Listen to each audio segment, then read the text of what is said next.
સમાજના તમામ કલાકારો આ વિડીયોની નોટ લે. સમાજ માટે લડતા સોશિયલ મીડિયાના તમામ યોદ્ધાને મારા જય માતાજી. તો આપણે જે ગીત ફાઇનલી મિત્રો ઉતરી ગયું છે, બરાબર.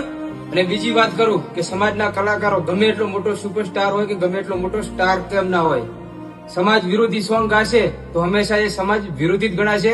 અને સમાજનો વ્યક્તિ હશે તો કાયદેસર અમે વિરોધ કરીશું, બરાબર. અને કદાચ સમાજનો વ્યક્તિ હશે અને સમાજને લાગણીઓનો ઠેસ પહોંચે એવું ગીત ગાશે તો બીજી સમાજમાં તો તમને પ્રોગ્રામ મળતા જ નથી. અને આપણી સમાજમાં પણ તમે બેન થઈ જશો એટલે તમારું એટલેથી કરિયર પૂરું થઈ જશે, બરોબર. એટલે ગીત મર્યાદામાં ગાજો, જોઈ વિચારીને ગાજો, બરાબર. જય માતાજી. જય માતાજી.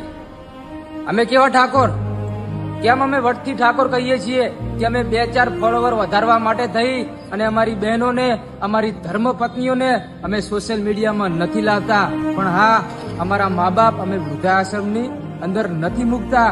ગમે એવા સંજોગો થાય પણ અમે ભાઈઓથી દૂર નથી રહેતા. હંમેશા પરિવાર સાથે રહીએ છીએ, પરિવારને સપોર્ટ કરીએ છીએ. અને એટલે જ અમે ગર્વથી કહીએ છીએ કે અમે ઠાકોર છીએ. જય માતાજી.